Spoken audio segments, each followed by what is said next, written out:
Di tengah dinginnya malam kota Seoul, lampu-lampu gedung tinggi memantulkan cahaya ke jalanan yang masih ramai.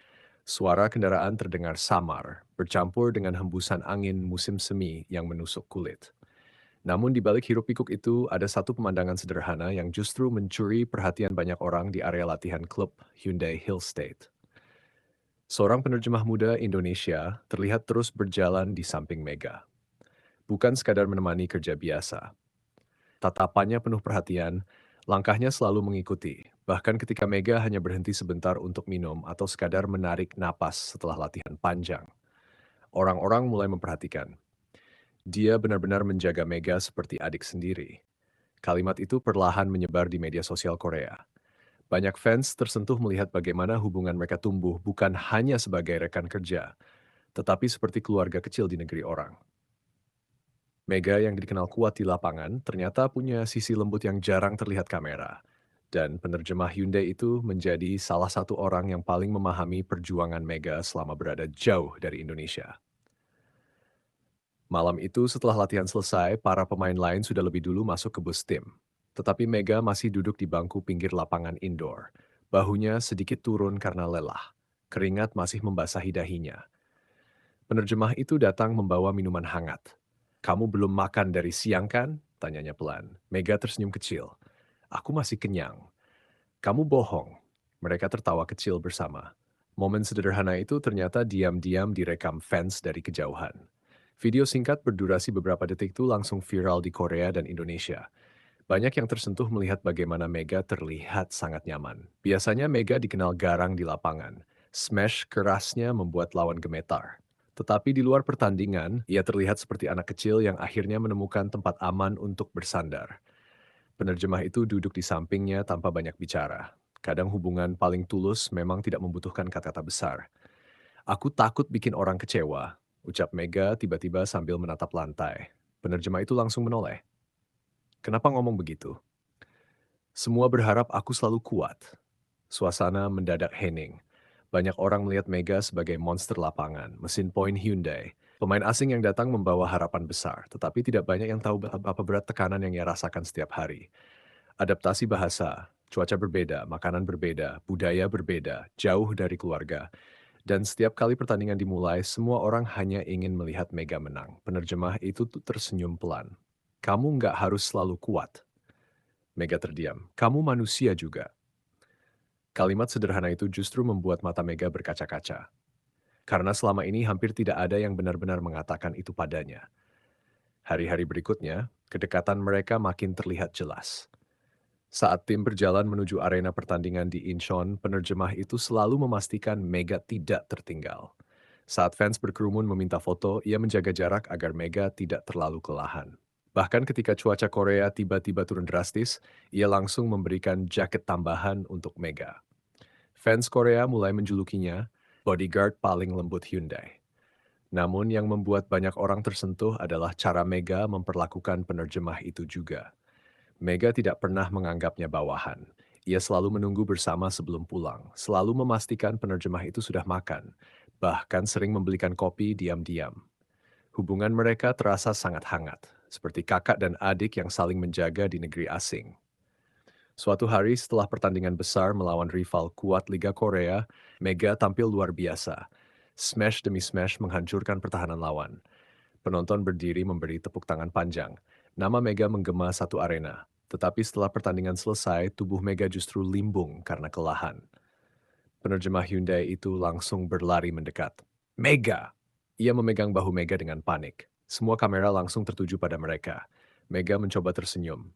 "Aku nggak apa-apa." Namun langkahnya goyah. Tanpa pikir panjang, penerjemah itu langsung menopang tubuh Mega sambil membawanya ke kursi pinggir lapangan. Fans langsung heboh. Bukan karena dramanya, tetapi karena kepedulian tulus yang terlihat begitu nyata. Tatapan khawatir itu tidak bisa dibuat-buat. Malam itu media sosial Korea dibikin komentar. Dia menjaga Mega seperti keluarga. Lucu banget hubungan mereka. Mega terlihat sangat nyaman dengannya. Ini bukan sekadar kerja profesional lagi.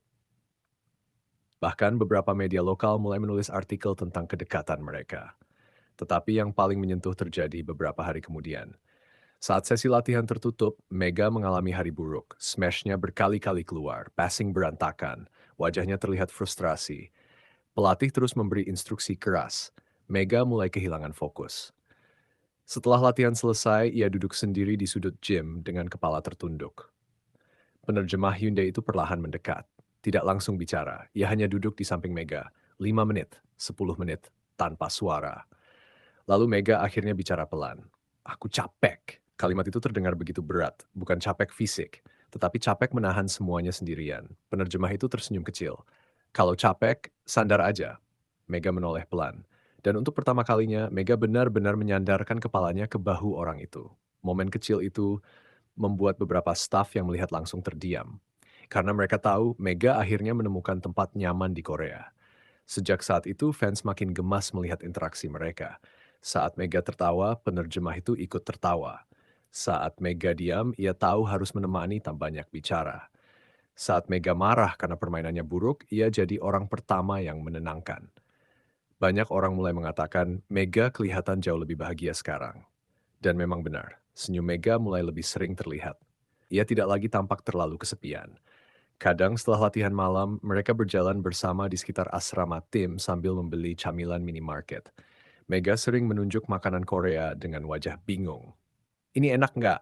Penerjemah itu tertawa. Kamu nanya itu tiap hari. Karena aku takut pedas. Semua makanan Korea pedas. Mega langsung mengeluh sambil membuat ekspresi lucu. Fans yang kebetulan bertemu mereka selalu tersenyum melihat tingkah itu. Monster lapangan Hyundai ternyata bisa berubah jadi sosok manja di luar arena. Dan penerjemah itu seperti sudah hafal semua kebiasaan Mega. Ia tahu kapan Mega lapar, kapan Mega sedih, kapan Mega hanya ingin ditemani diam-diam. Suatu malam hujan turun deras di Suwon. Tim baru selesai makan malam bersama. Semua pemain berlari masuk bus agar tidak kehujanan. Tetapi Mega malah berhenti di luar. Ia menatap hujan dengan senyum kecil. Aku kangen Indonesia. Penerjemah itu berdiri di sampingnya sambil memegang payung. Kangen rumah? Mega mengangguk pelan. Ada rindu yang tidak bisa dijelaskan. Rindu keluarga, rindu bahasa sendiri, rindu suasana kampung halaman. Penerjemah itu tidak mencoba memberi nasihat panjang. Ia hanya berkata pelan, selama di Korea kamu nggak sendiri. Mega langsung diam. Kalimat itu sederhana, tetapi terasa sangat hangat. Dan sejak malam itu, banyak fans merasa hubungan mereka benar-benar seperti keluarga. Bukan cinta berlebihan seperti drama. Bukan sensasi media sosial. Tetapi ketulusan dua orang Indonesia yang saling menjaga di negeri asing. Mega menjaga nama bangsa di lapangan. Sementara penerjemah Hyundai menjaga hati dan kenyamanan Mega di luar pertandingan. Karena kadang orang terkuat sekalipun tetap butuh tempat untuk bersandar. Dan di Korea, Mega akhirnya menemukan itu. Pelukan hangat, perhatian kecil, orang yang selalu menunggu setelah latihan selesai. Mungkin itulah alasan kenapa Mega terlihat tidak mau lepas dari kedekatan itu. Bukan karena manja, tetapi karena di tengah tekanan besar sebagai atlet asing, ada satu orang yang merasa seperti di rumah sendiri. Dan bagi banyak fans, itulah hubungan paling indah yang pernah mereka lihat di dunia